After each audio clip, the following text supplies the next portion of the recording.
Hello, নমস্কার সবাইকে। রাধে রাধে। আমার স্পিকফুলি সোল ফ্যামিলিতে সবাইকে স্বাগত। যারা আমার চ্যানেলে নতুন ভিজিট করছো তাদেরকেও মোস্ট ওয়েলকাম। তো আবার চলে এসেছি তোমাদের কাছে সন্ধ্যার কারেন্ট ফিলিংস নিয়ে। কি কারেন্ট ফিলিংস আছে সন্ধ্যায় তোমার এবং তোমার পার্টনারের, বা তুমি যার সাথে ডিল করছো, যার সাথে এনার্জি তোমার কানেক্ট হয়ে আছে, যার সাথে তোমার কর্ড জুড়ে আছে, তো তাকে নিয়ে তুমি কী ডিল করছো এবং তার কি এনার্জি রয়েছে, তোমাকে নিয়ে কী ফিলিংস রয়েছে এই সন্ধ্যাবেলায়, সেটাই দেখব। এটা general reading, timeless reading, gender specific নয়। সেই জন্য সবার সাথে সবটুকু রেজোনেট করবে না। যার সাথে যতটুকু রেজোনেট করবে অবশ্যই সেটুকু নেবে, বাকিটা অন্যের জন্য ছেড়ে দিও। এবং এটা male, female, transgender, married, unmarried couple, extra marital affair যারা রয়েছে প্রত্যেকের জন্য। সবার সাথে অবশ্যই কিছু না কিছু ম্যাচ করবে। রিডিংটা অবশ্যই করে পজিটিভ মাইন্ডসেট নিয়ে দেখবে। রিডিং পজিটিভ মাইন্ডসেট নিয়ে না দেখলে কখনোই ম্যাচ করে না। তো রিডিংটা পজিটিভ মাইন্ডসেট নিয়ে দেখতে হবে এবং রিডিংয়ের শেষে ক্লেম করতে হবে। আমার সাথে এনার্জি এক্সচেঞ্জ করতে হবে। তার জন্য চ্যানেলটাকেও সাবস্ক্রাইব করতে হবে, নাহলে এনার্জি এক্সচেঞ্জ হয় না।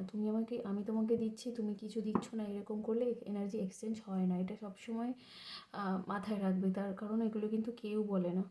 যাই হোক, নিজের নাম 3 বার, নিজের পার্টনারের নাম 3 বার এবং নিজের পার্টনারের মুখটা একটু কল্পনা করার চেষ্টা করো। তো চলো দেখা যাক। ইউনিভার্স, আমার যারা ভিউয়ার্স আছে, আমার যারা সাবস্ক্রাইবার আছে, আমার যারা প্রিয় বন্ধুরা রয়েছে, আমার যারা ইউটিউবের প্রিয় বন্ধুরা রয়েছে, তাদের বর্তমানে কি কারেন্ট ফিলিংস রয়েছে। আমার বন্ধুদেরকে নিয়ে তাদের পার্টনাররা তাদেরকে কি ফিলিংস রাখছে। ইউনিভার্স প্লিজ আমাকে সঠিক অ্যান্সার করতে সাহায্য করো। আমার যারা ইউটিউবের বন্ধুরা রয়েছে, আমার যারা সাবস্ক্রাইবার রয়েছে, আমার বন্ধুদেরকে নিয়ে তাদের পার্টনাররা তাদেরকে নিয়ে কি কারেন্ট ফিলিংস রেখেছে, বর্তমানে কি ফিলিংস রেখেছে। তো চলো দেখা যাক। কার্ড আমি শো করবো না, জানোই তো প্রবলেম। যে থার্ড পার্সন ছিল তোমাদের রিলেশনে, সে এখনও কান্নাকাটি করছে, তার মন পাওয়ার চেষ্টা করছে। তোমার পার্টনারের, তোমার প্রিয় মানুষ যার সাথে তুমি ডিল করছো, তার তার মন পাওয়ার চেষ্টা করছে এখনও, মানে করে। তো সেই জন্য সে সরে আসতে চাইলেও যেন সরে আসতে পারছে না, মুখ ফিরিয়ে নিতে চাইলেও যেন মুখ ফিরিয়ে নিতে পারছে না। ওই জন্য মানুষটা আজকে ভীষণ যেন মানে খুব কষ্ট পাচ্ছে। কি বলবো, মানে মনে হচ্ছে যেন কি করব, আঘাত পেয়ে পাচ্ছে, এইরকম একটা মনে হচ্ছে। উনি স্টেবল জায়গায় যেতে চাইছে। উনি ভাবছে যে আমি এরকমভাবে কীভাবে স্টেবল হব, আমি স্টেবিলিটি পেতে চাই, স্টেবল জায়গায় যেতে চাই। এরকমভাবে তো আমার পক্ষে সম্ভব নয়। এইরকম একটা সিচুয়েশানে উনি রয়েছে।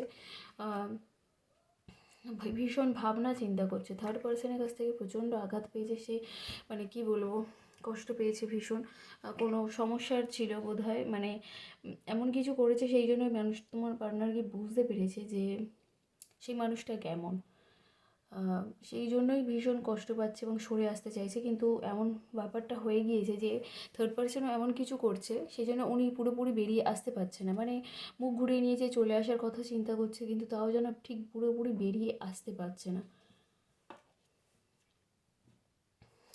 এনাকে কি বলবো, এনার মানে তোমার প্রিয় মানুষটির উচিত কোনো তার কোনো গুরু বা কি বলবো, এমন কোনো মানুষ আমাদের প্রত্যেকের লাইফে থাকে যে ওনাকে, যে আমাকে যে গাইড করবে, বা মানে আমি তার সাজেশন নেব, বা সে আমাকে যা সিদ্ধান্ত দেবে আমি সেটাই মেনে নেব, বা আমি তাকে গুরু মানি, আমি তাকে ভীষণ শ্রদ্ধা করি, সম্মান করি। তো ওনার লাইফে এরকম কোনো মানুষের কাছ থেকে সাজেশন নেওয়া উচিত। যদি তোমাদের সাথে কোনো কন্ট্যাক্ট হয়ে থাকে, তো তোমরা বলবে উনি এই সিচুয়েশান থেকে বেরিয়ে আসার জন্য হেল্প করবে। কারণ উনি এই সিচুয়েশান থেকে বেরোতে পারছে না, চাইলেও বেরিয়ে যেতে পারছে না। উনি কোনো কিছু মানে কী বলবো, স্টেবিলিটি পেতে চাইছে, ফিউচারের কথা ভাবছে, এবং উনি শুধু ভাবছে যে আমার ফিউচারে কী হবে, এরকমভাবে কী করে চলবে, এই জিনিসগুলোই ভাবছে। বারবার বলছে যে এরকমভাবে চললে তো আমার, মানে আমি তো স্টেবল জায়গায় যাব না। এবং উনি অ্যাকচুয়ালি ওনার পায়ের তলে মাটিটাও শক্ত করতে চাইছে, কিন্তু সেটাও হয়ে উঠছে না। উনি বুঝতে পারছে যে এর থেকে বেরোতে হলে আমাকে প্রচুর স্ট্রাগল করতে হবে, কিন্তু কীভাবে বেরোবো। ভাবছে জিনিসগুলো নিয়ে, সব কিছু নিয়ে ভাবছে। উনি নতুন বিগিনিং করতে চাইছে, তোমাকে নিয়ে নতুন বিগিনিং করতে চাইছে, কিন্তু কোনোভাবেই যেন পুরোপুরি সরে করে আসতে পারছে না। ভাবছে, মানে কী বলবো, উনি এরকম ভাবছে যে আমি তো সবাইকে সাহায্য করি, সবসময় ভালো উপদেশ দিই, তাহলে তাহলে আমার বেলায় এই জিনিসগুলো ঘটে কেন, বা আমার বেলায় এগুলো হচ্ছে কেন? উনি ওনার লাইফে নতুন শুরু করতে চাইছে। ওনার লাইফটা যেখান দিয়ে এই যে বেরোতে পারছে না, বেরিয়ে যাবে, একটু সময় লাগবে। যে যে জায়গাটা দিয়ে থেমে যাচ্ছিলো মনে হচ্ছিলো, সেখান দিয়ে নতুনভাবে একটা শুরু ও করতে চলেছে, এবং সব কিছু ছেড়ে উনি বেরিয়ে আসবে। বেরোটা ওনার পক্ষে খুব একটা হবে না, উনি চাইলেই বেরিয়ে যেতে পারে।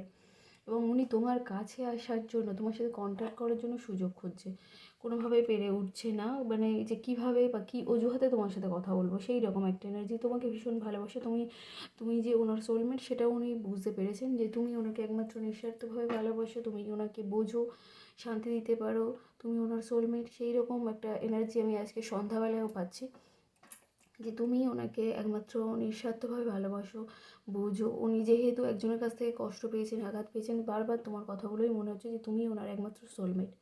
তো এটাই ছিল সন্ধ্যাবেলার কারেন্ট ফিলিংস। সবাই কেমন লাগলে অবশ্যই করে জানিও, রিডিংটাকে ক্লেম করো, আর ইউনিভার্সকে থ্যাংক ইউ জানিও। গুড ইভিনিং সবাইকে, বাই সবাইকে।